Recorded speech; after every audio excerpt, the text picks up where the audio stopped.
Hello, everyone. So I'm pretty pleased to be here and having this opportunity to talk about the work we're doing at Biometric Designs. So before we get into this workshop, just quick introductions. So I'm CTO of Biometric Designs, a young startup. So my background is in computer science. I'm computer science by training, and then I worked as application developer, data scientist, machine learning engineer in companies like JP Morgan Chase and IBM, until I, with few colleagues of mine, started this startup. And what we do in our startup is that we focus on developing new tools, computational methods to improve protein engineering process. Currently, the process is heavily dependent on the experimental work. Our goal is to move that heavy load of work onto computers using AI methods, machine learning methods, and making this is way faster, way cheaper, and way more controllable. And our research is mainly focusing on applying the things which we know from computer science research, which works on other data sources, and applying them on protein engineering and just changing them so they still work.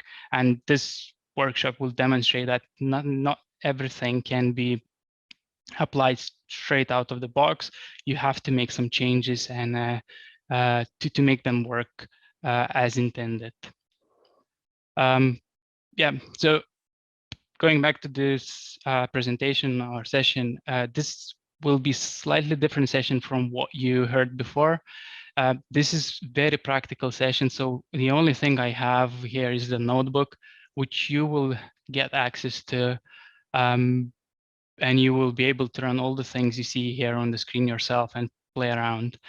I do assume some knowledge, so I'll skip some basic stuff. So I assume you know TensorFlow library, you know some basics about neural networks, and you have some understanding what generative adversarial networks are.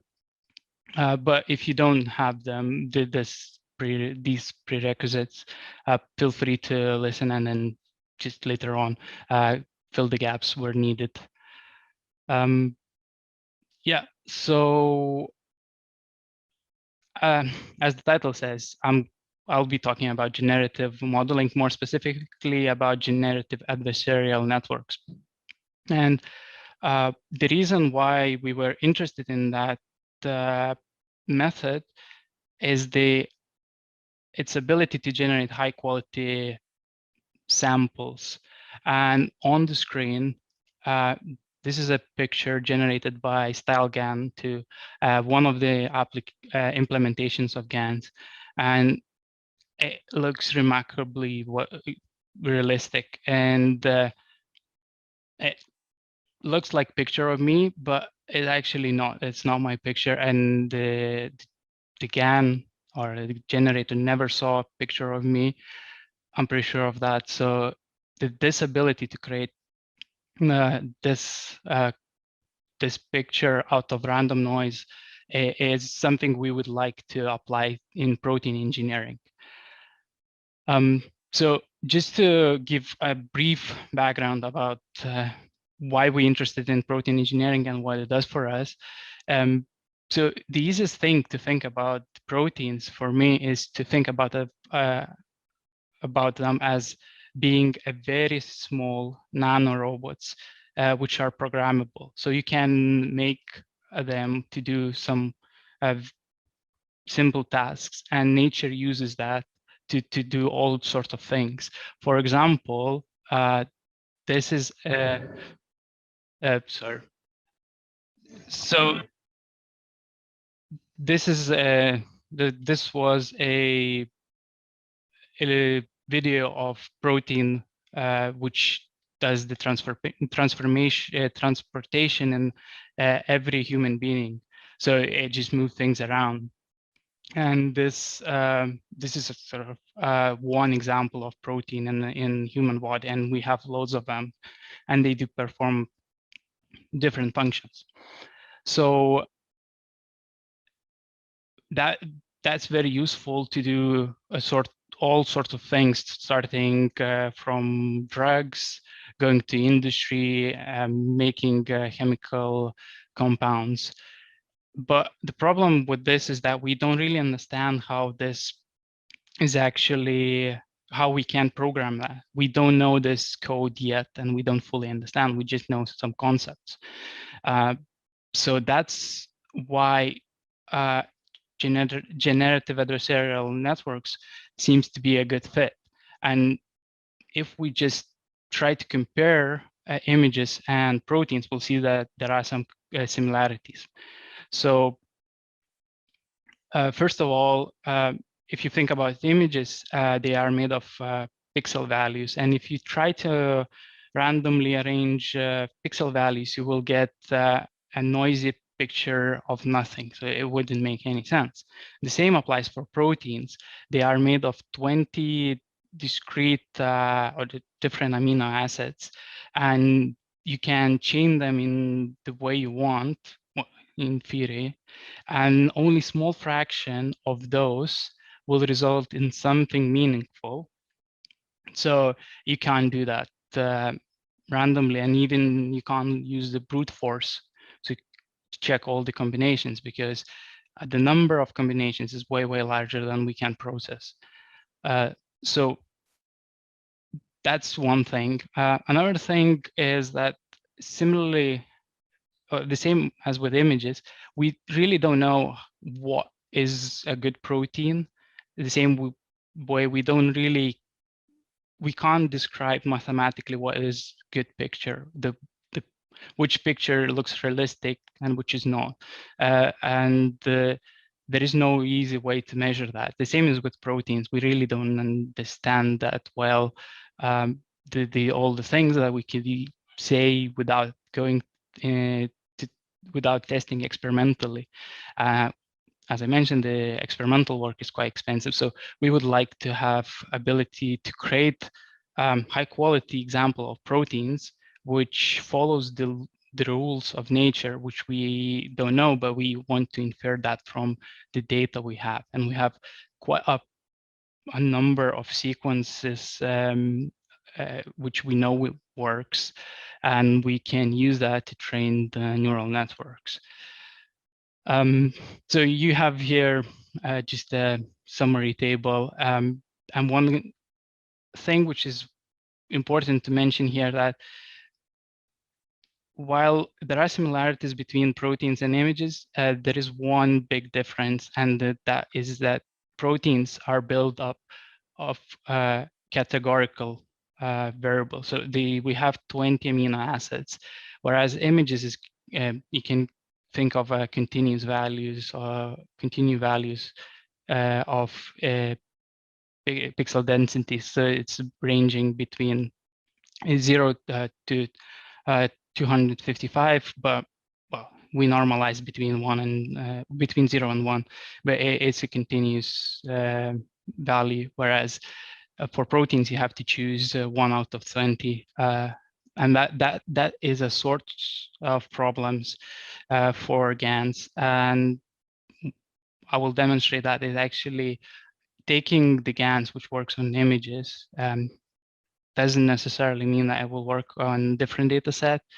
And in this case, on protein engineering or generation.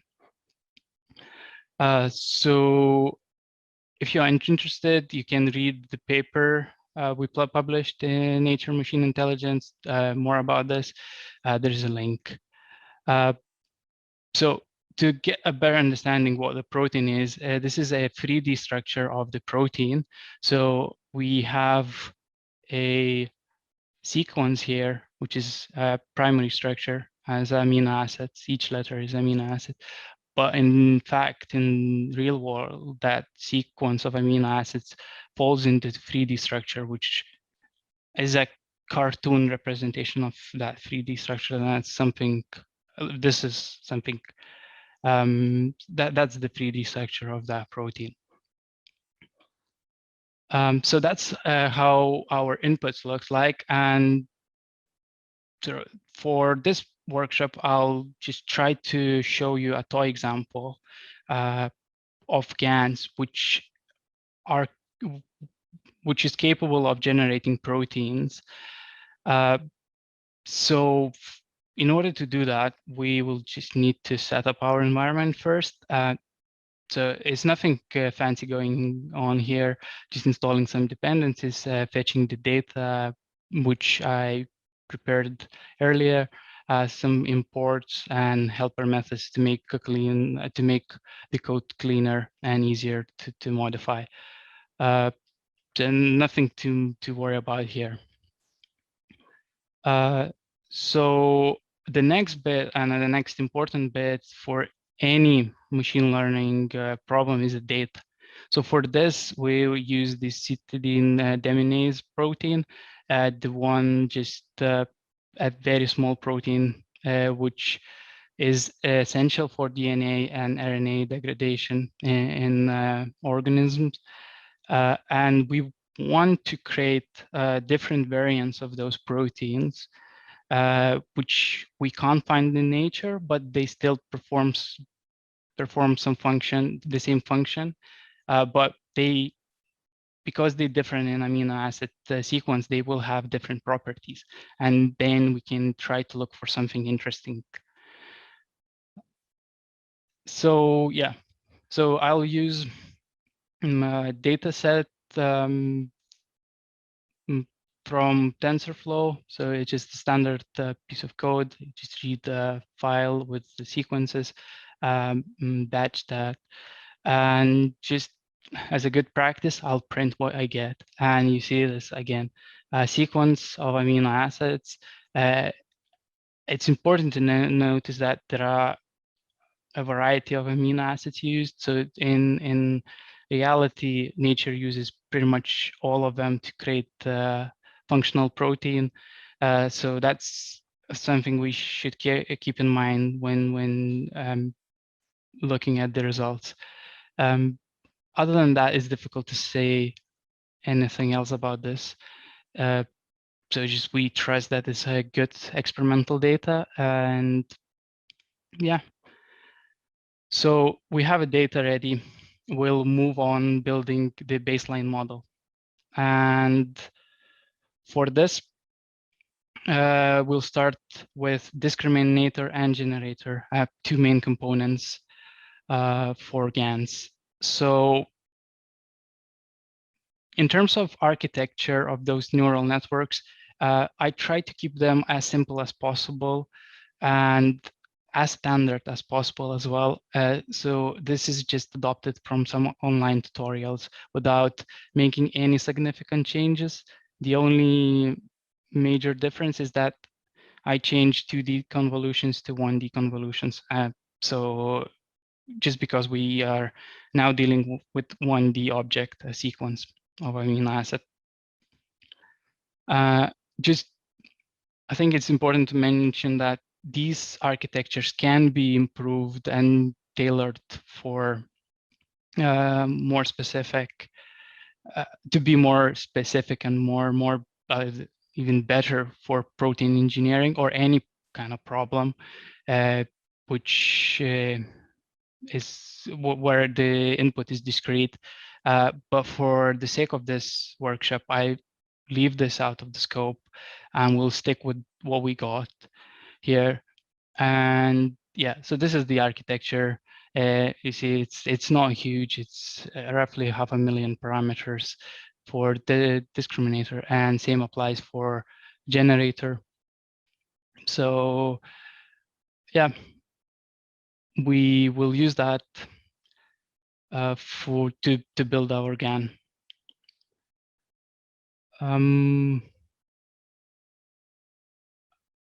I guess, well, I see one question we could check, which I can answer right now. In terms of if proteins are more similar to text than images, the answer to that is probably yes and no at the same time. Yes, in terms of that, they are sequences of discrete things. No, in terms of vocabulary size, because you have so many different words, whereas for proteins, it's only 20 of them. So if we want to apply GANs for text generations, that would be an issue. The vocabulary size would be an issue, whereas in this case, it's still doable and we can make GANs work. So yeah, moving on.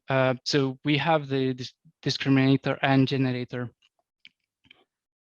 created. So we need combine those two things, and we'll use a Keras API for that. We'll extend the Keras model class. And again, this is a modified version of online tutorials. We'll base our GAN on Wasserstein GAN version. We'll skip the fact well, the part where discriminator is trained multiple times compared to the generator.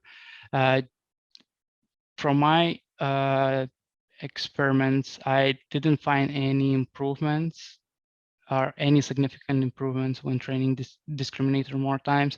There might be somewhat specific to the problem as well, or I would say there were other problems more significant that this training multiple times the discriminator didn't solve. So yeah, so we have this class extended, and we just take discriminator and generator as input.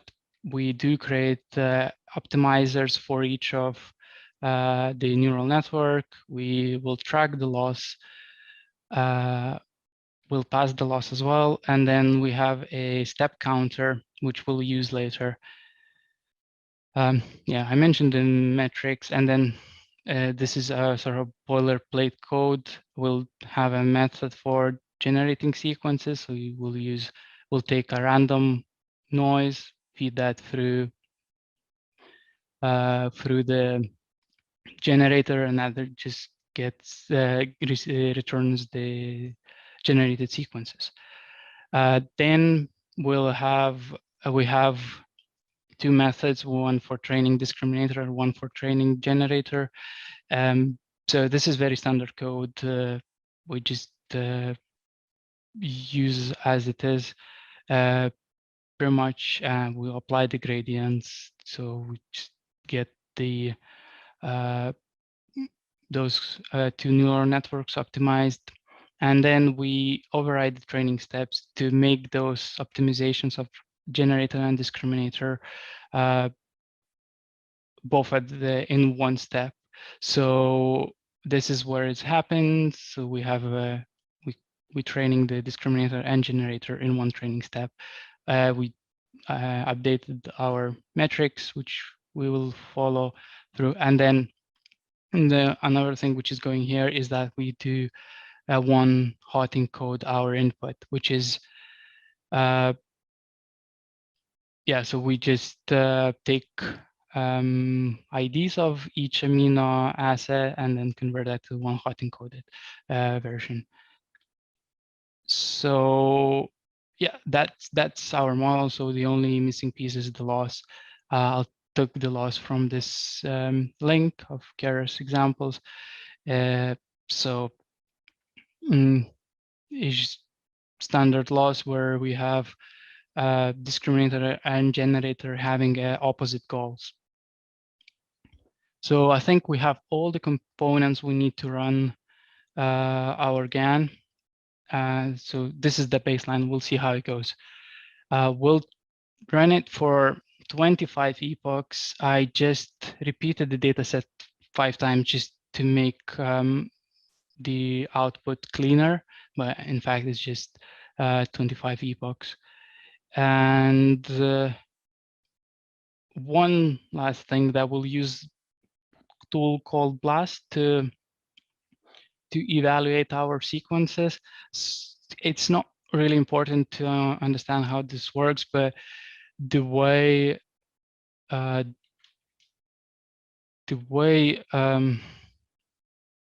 we will uses that we want to have as many hits as we can, and we try to get as high scores as possible. So the higher the score, the better. The more hits, the better. So that's what we sort of aim for. And I just put a note here just to keep in mind that the generator never saw training data set, not to mention validation sequences, which will be used for BLAST as a database. So it's not even used in training. So yeah. Okay, so we can run this. So it's because it's a small model, it runs pretty fast. So we ran for 25 epochs. This is these two lines after each 5 epochs. This is a generated sequences from the generator.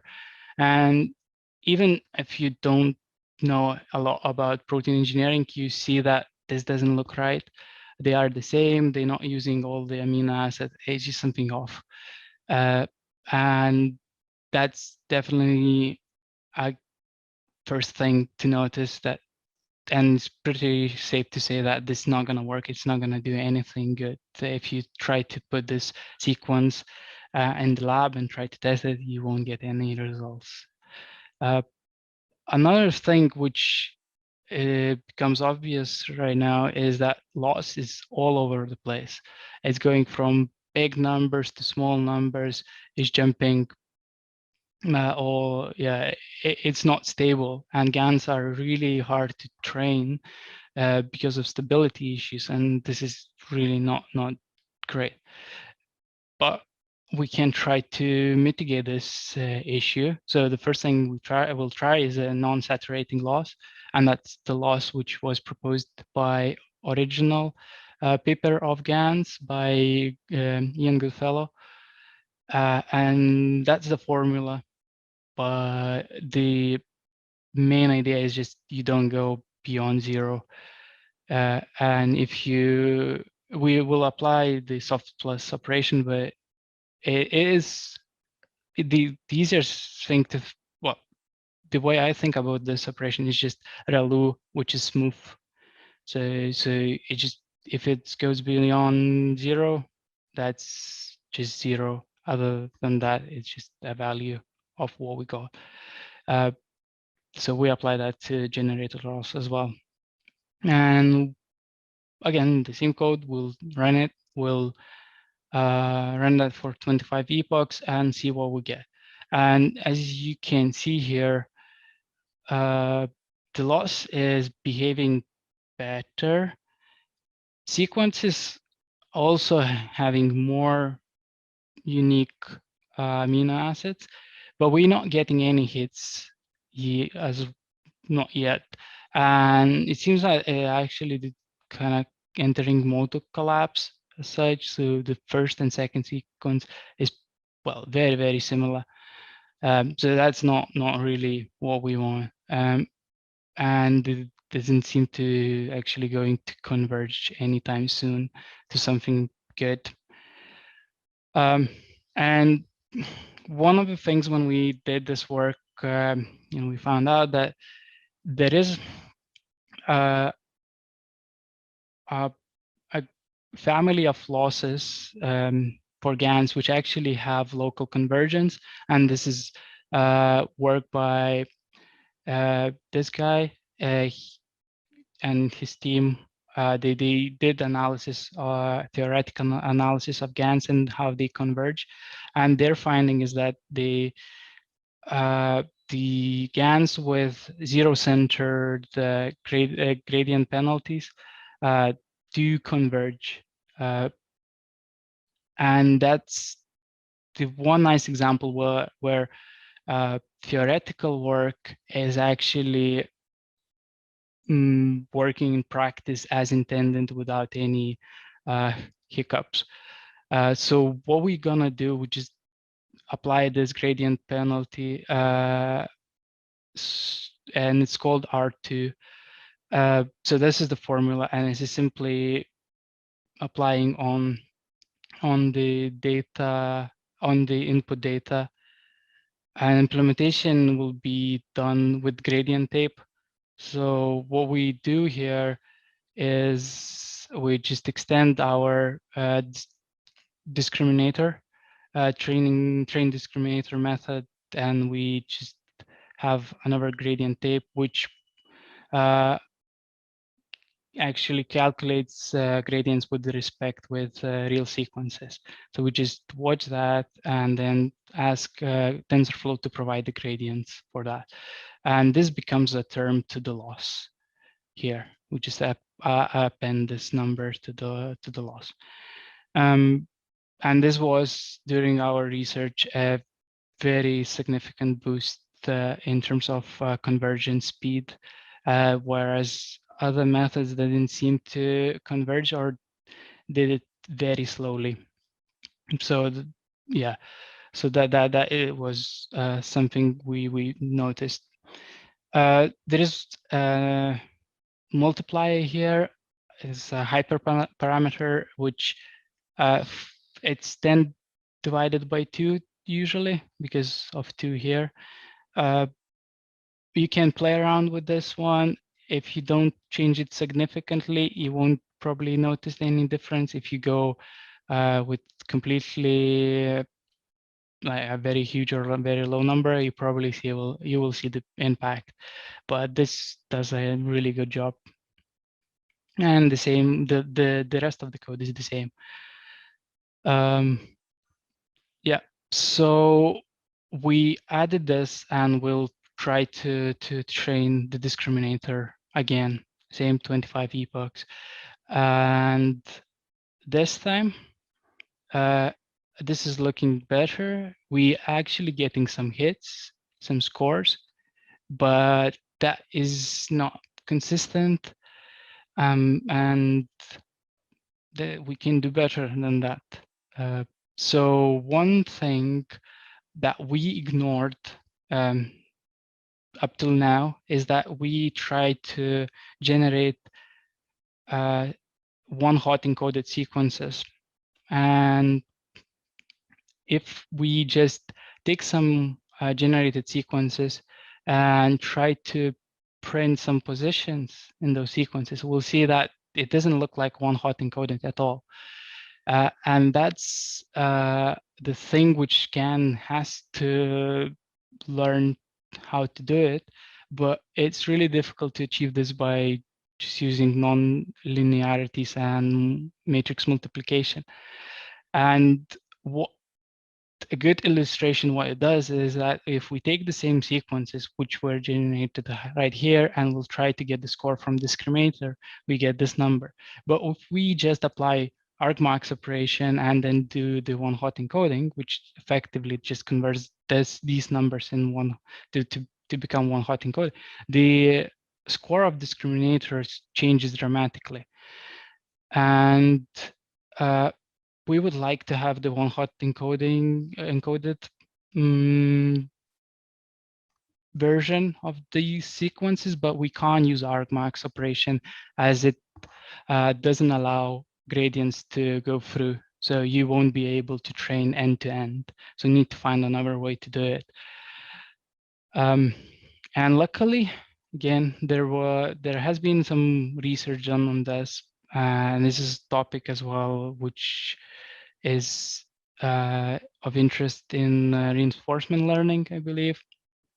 So we can utilize the Gumbel softmax distribution to approximate one hot encoded distribution. For us, TensorFlow probability library has done the work. So they implemented this approximation, and it's just relaxed one hot and categorical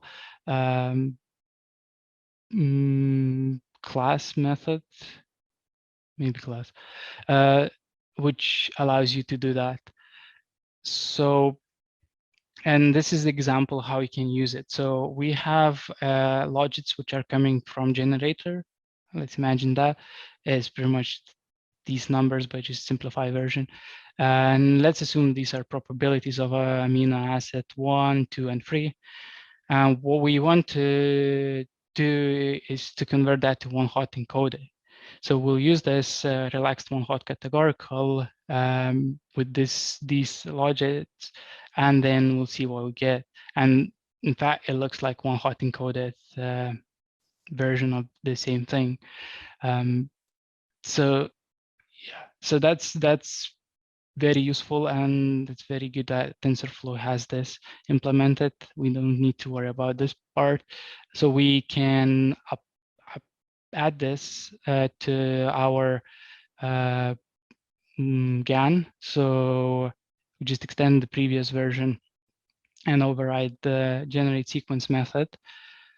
And what happens here is pretty much we generate the sequences and then use these generated sequences as logits for relaxed one hot categorical, which actually spits out something which is more like one hot encoded version of the same thing. One hyperparameter is the temperature. Generally, you want to reduce this temperature as the training progresses. That's why we calculated steps. So we have a schedule, and we decrease the temperature as we train our GANs. Okay, so we have this, and that's the version we want to train. The loss is still the same as before. We haven't changed anything.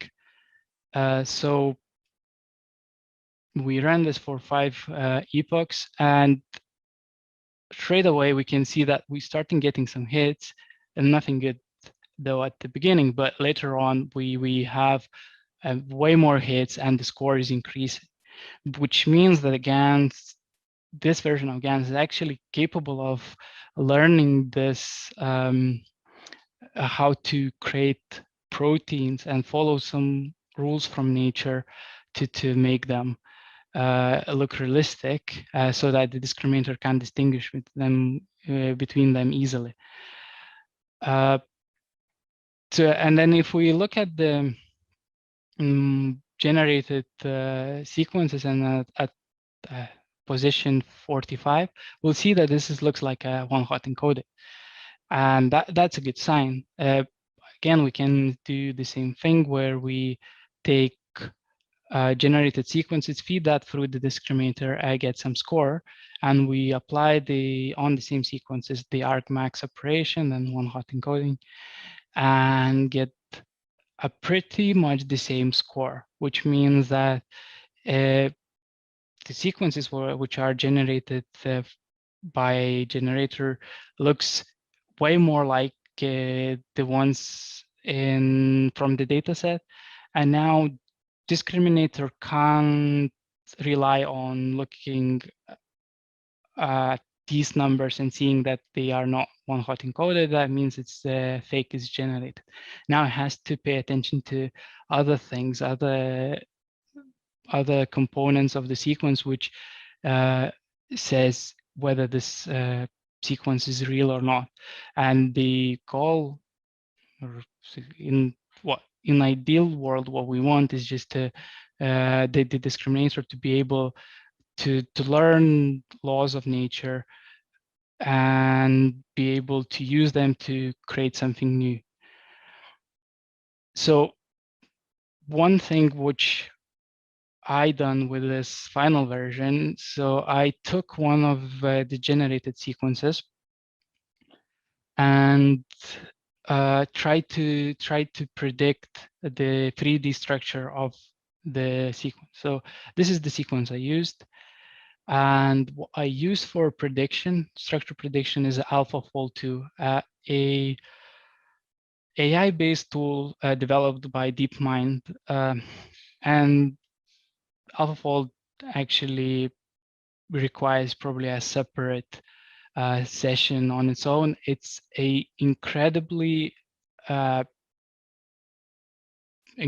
breakthrough, to be honest, in synthetic biology, where AlphaFold does what wasn't possible to do previously. It gets the accuracy of protein structure prediction close to the experimental one.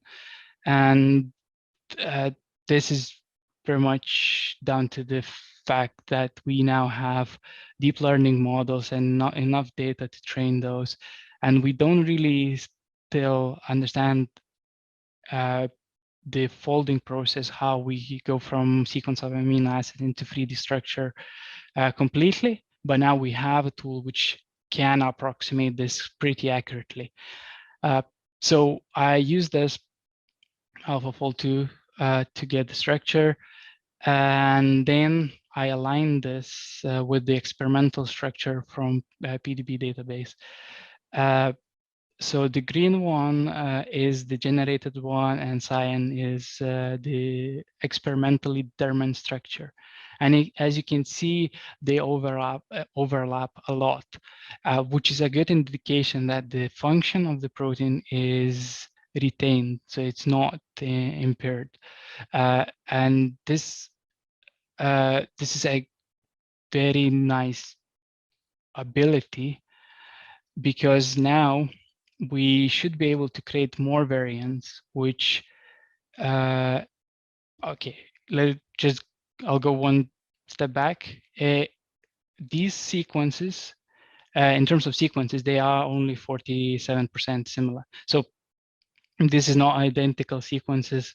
So we have a very different sequences, and they result in the same structure. And that's a good thing in terms of that we learn how to make or to create proteins which fold in the same structure. And that's just a small but significant step towards cracking the protein language, if you wish. We start, at least we have ability now to do something about the sequences, and we know what we can expect out of that. And having this ability and having this same structure means that we can do things like searching for different properties. So either it would be more stable or more active or more expressible. So yeah, and that could be useful for various purposes. So yeah, that's pretty much the end of this workshop.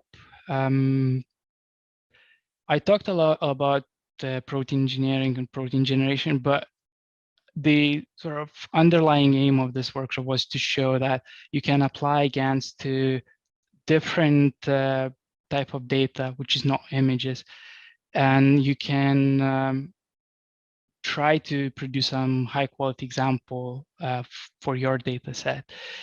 However, it's not very trivial to do in most of the cases, especially if your data is quite different from what the if your data is different from what GANs are used to. And that means you might need to do some changes, and you might need to kind of do some research work to make them work. But I hope this serves as a good starting point and a source of ideas where and what to look for to be able to make those adjustments and to create something that works for your needs. Yeah, as I said, this notebook should be accessible to everyone. I think I saw Linus adding the link, so you can play around and find something interesting, and it could be optimized further. Yeah, so I think that concludes this notebook. We can move on questions which I didn't answer during the presentation. So yeah, I see one question here. Let me read it. So the function of protein relies on 3D structure. Wouldn't make sense to try to calculate 3D structure that would be wanted, that would do the wanted function and then try to work back to a sequence of amino acids that could build the determined structure. Yes, well, it's a possible way of doing it, and there are methods and developed deep learning models which solves this problem. However, now what happens is that the 3D structure doesn't have very good resolution. And if you take two relatively similar sequences, the 3D structure will be the same. So what you get is the same input and probably 1,000 different sequences, which would give you the same structure. So what happens in practice, the people who try this, they do globally, so they do different structures and then just assign one of the sequences. But it doesn't seem to be working very well. There is no much experimental evidence that that could be done very accurately, but it's definitely a way of doing it.